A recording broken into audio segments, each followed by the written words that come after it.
Hey guys, what's up? Today I kind of want to talk about something I don't really get the opportunity to talk about a lot on the channel, and that's my love for professional wrestling. If you guys don't know, which I don't blame you seeing as I never talk about it, I'm a huge fan of WWE, AEW, New Japan. But I'm kind of more on and off, if I'm being honest. I do kind of wish I could watch more, but I am very busy, and it's kind of hard to watch, like, 3 hours of Raw, 2 hours of SmackDown, NXT. It's kind of a sensory overload. But even despite me not being able to watch as much as I'd like, I'm still a huge fan of professional wrestling. So imagine my surprise when I get on YouTube one day, one of my favorite YouTubers has posted, Moist Critical, and I go to his video, and at the end of that video he announces he's starting his own professional wrestling league, called Moist Wrestling League. I know, a very creative name. I will say though, as much as that announcement did excite me, it didn't sell me immediately.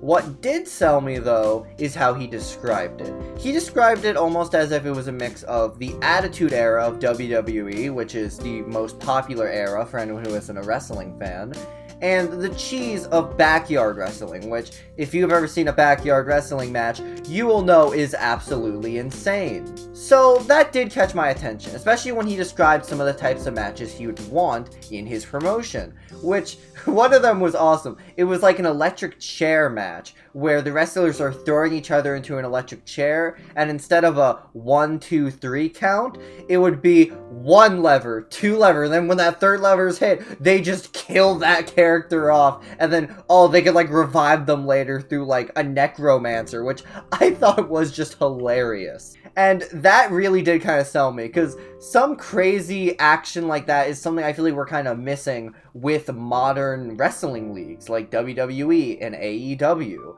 Now, luckily, we didn't actually have to wait that long for the first episode to come out. It came out the same day as that announcement. Now, obviously, I've already watched the first episode. I couldn't resist, I'm sorry. But I do want to watch it with you guys to kind of talk about my thoughts on the first episode and where this might go. Keep in mind, Charlie did warn that this would be a bit more of like a basic first episode. So I'm not going to say, oh, why was there no adoption match where it's like a instead of like someone like having to tap out, it's like their parents on the sideline with like adoption papers, and the only way to stop their child from getting like the life beaten out of them is to like give up the rights to their child. Charlie, you could have that idea for free. It's a great idea. I know, I'm a genius. Okay, before I write my own wrestling league and then get demolished, I'm gonna just go on to my reaction to the first episode. Okay, so we have the video right here. I already watched, obviously, so I gave it a like and everything. So let's react to this first episode. Here we go. I will say, I actually do dig the intro they have. I do wonder how many episodes they pre-recorded.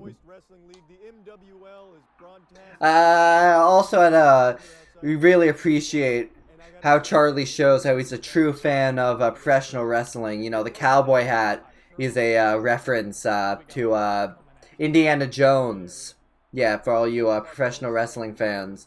Yes, Indiana Jones actually from professional wrestling. He was created by Vince McMahon. Chainsaw lost his wife and his family in the 2008 recession, and he's never let that go. This is beautiful world building, not gonna lie. Gotta love just building up the universe, tying it into our reality. It's kind of like when the MCU brings up TikTok. You know, it really shows how our universe is so similar to this one.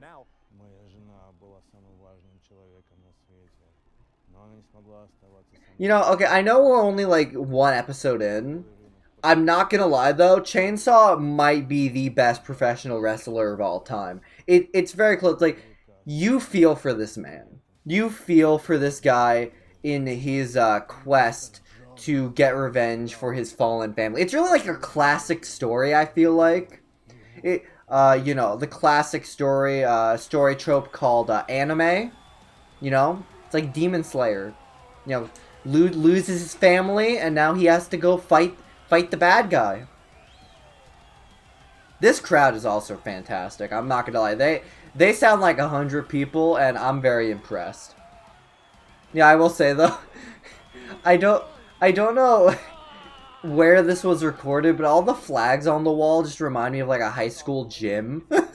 Like, not to be mean to like the set side, I know it's like low budget, but it just looks like a high school gym. Like, there's like the flags they have showing like state champions 1997. I will say, I do like how they show off how Dow Jones is like, you know, very rich. Like, they have a very good outfit design. Like, Dow Jones like wears a suit, but you can tell he's still tough because he doesn't have like a shirt underneath, which kind of shows that one, he's very like arrogant about his body, showing that he's very confident in himself to like an arrogant degree. Also, if you guys don't notice, one second, let's go back for a sec.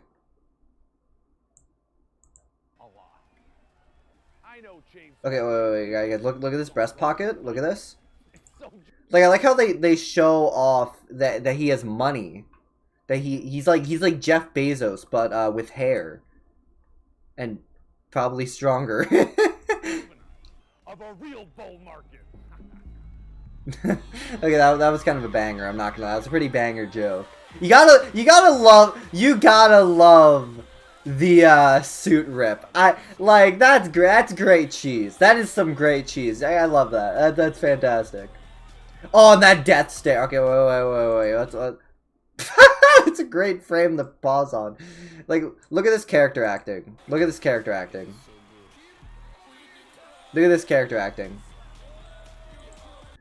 Look at that stare, dude. This is a murder look. This man is going to absolutely break his opponent, and I love that. And then look at this. Oh, tearaway pants. Oh, you gotta love the tearaway pants. And then that smile reminds me of Shawn Michaels back in his heyday. The I can do whatever the fuck I want attitude. Sign of a great heel, you know? Also, can you speak of my love for Chainsaw? Let's go back. Look at this. Look at this character. This is a man who sees an impossible challenge. This is David and Goliath, except David is, like, bigger than Goliath.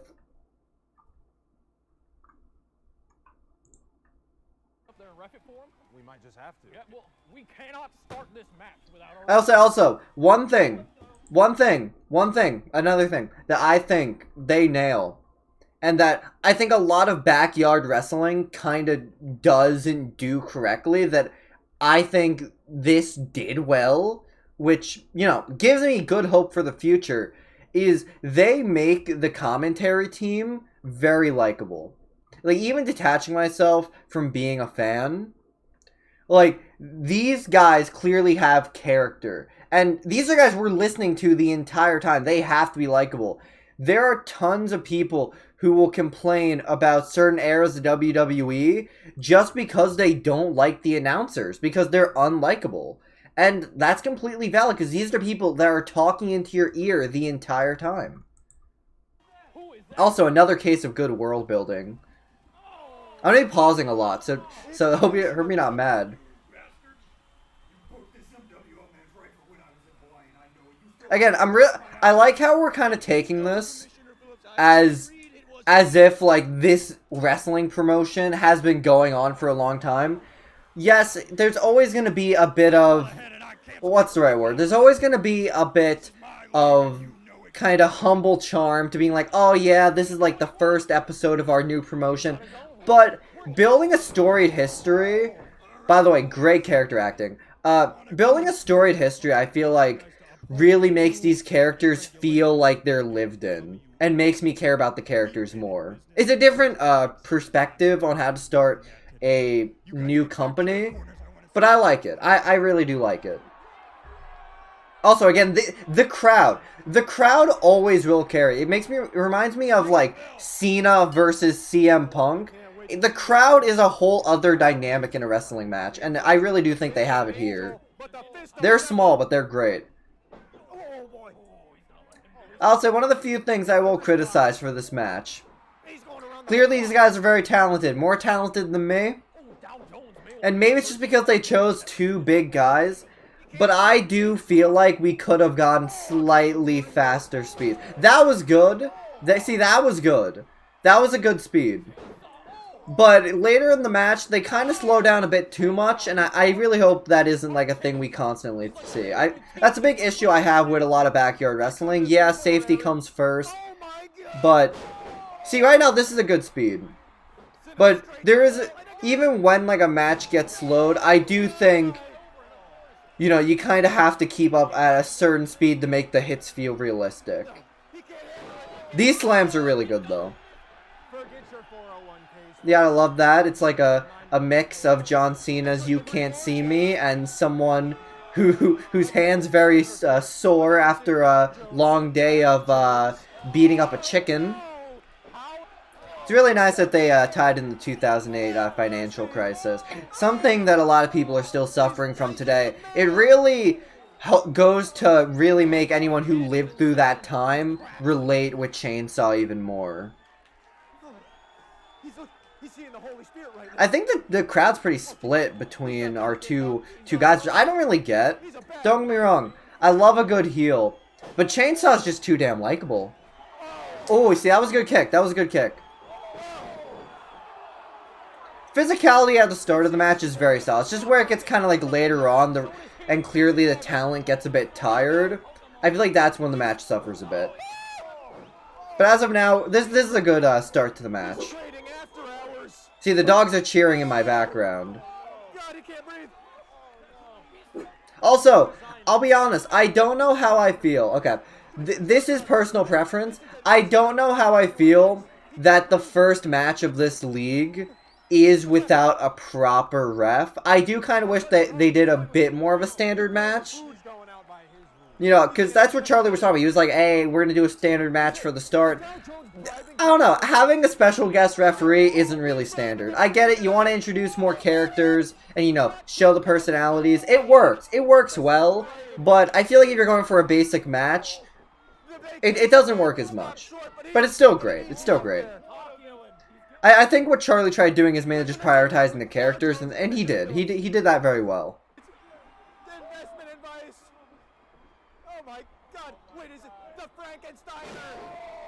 I will say, I didn't expect this match to be so political. Man, this is, you know, in a way, this really is just a deconstruction of, you know, capitalism, you know?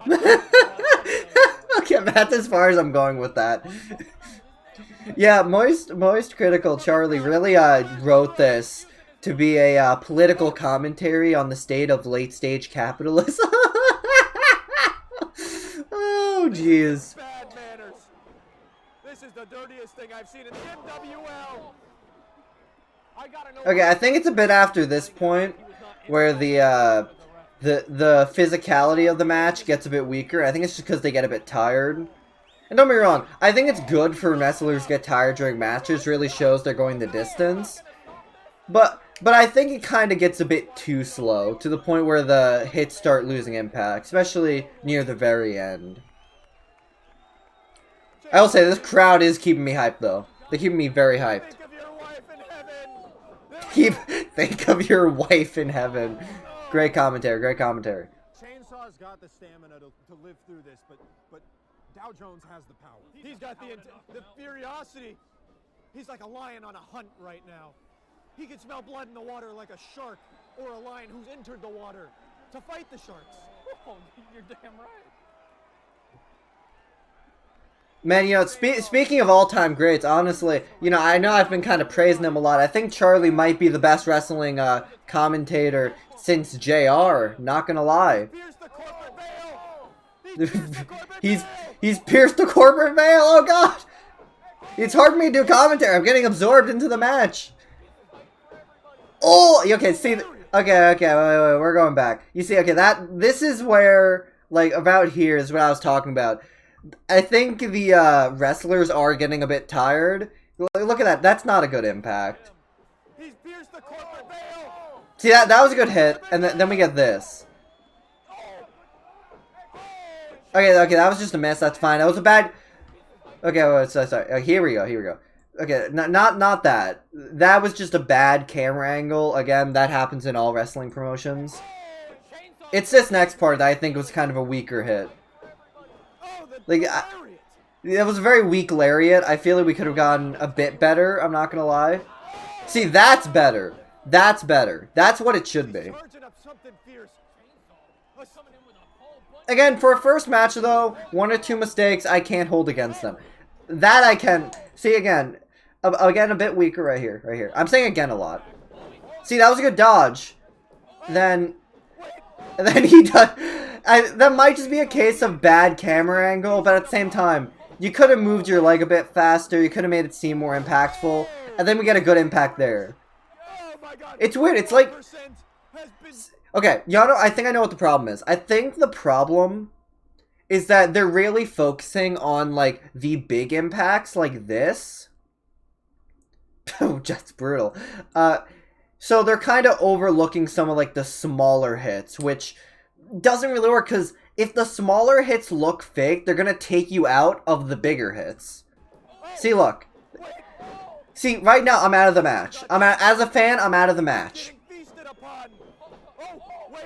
And then, boom, I'm back in the match. I'm back in the match immediately. Oh, I went down. I scrolled down. My fault. It's a bull market, but luckily Paul Bunyan's got blue. I tell you what. Again, I'm being taken in and out of the match at this point due to, you know, a few flubs. Again, I hope they fix these in the future, but overall, I'm going to look over them because it was their first match, you know? What are you doing? You're a bad man. What? I will say, I wonder if they're going to work in to the storyline, because the refs,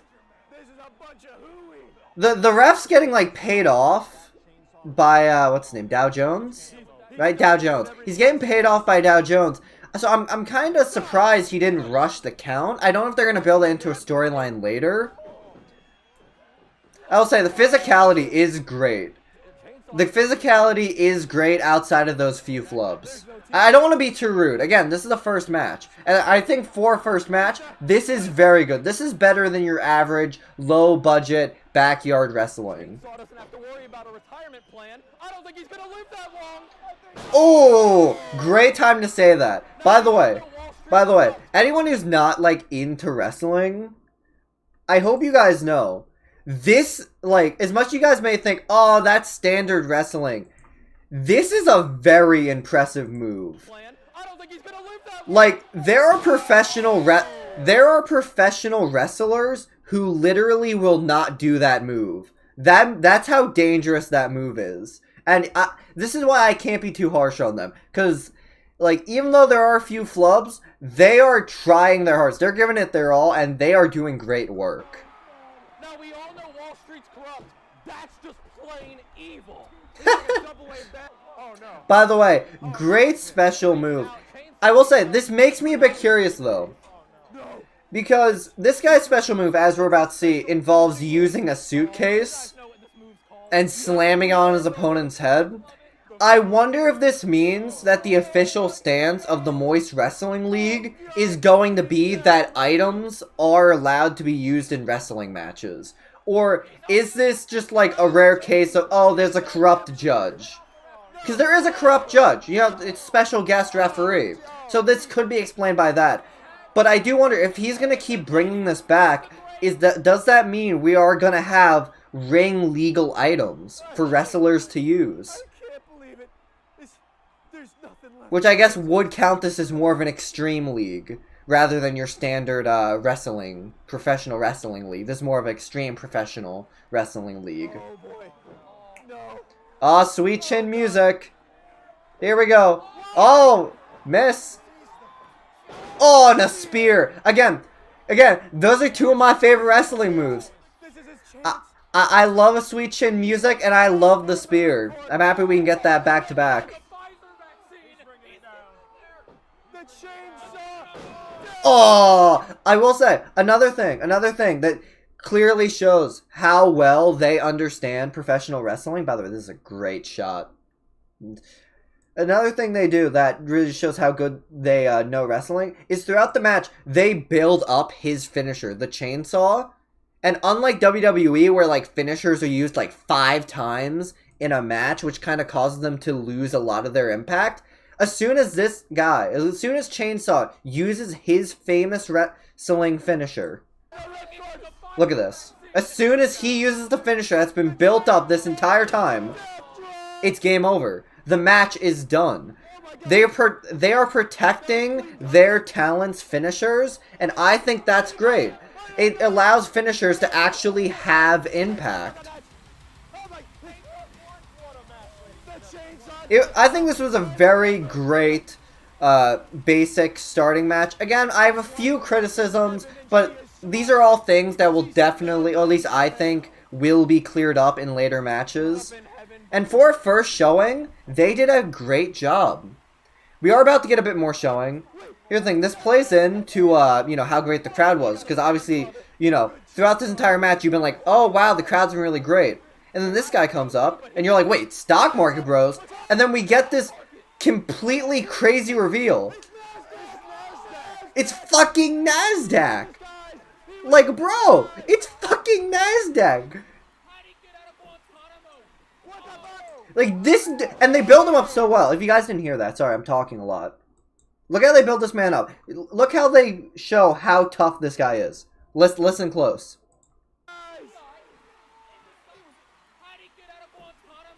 This dude was in Guantanamo Bay. That's how you know this guy was tough.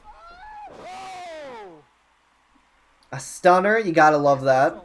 Again, I find it interesting. We have a lot of insider trading. I do wonder if in future episodes we might get some sort of faction of Wall Street Bros. I think that would be very interesting. I'm very interested to see Commissioner Phillips in the future. Outside of Chainsaw, don't get me wrong, I think both Dow Jones and Chainsaw did a great job. But I'm very interested in Dow Jones. I feel like they really built him up in this match, despite him not being one of the combatants. I will say the fact they don't have a real ref really does add to some of the charm, though. As much as I criticized it earlier. I wonder... Yeah, I like how they're plugging the G Fuel down here. I wonder if they're going to get G Fuel as an official sponsor for this in particular.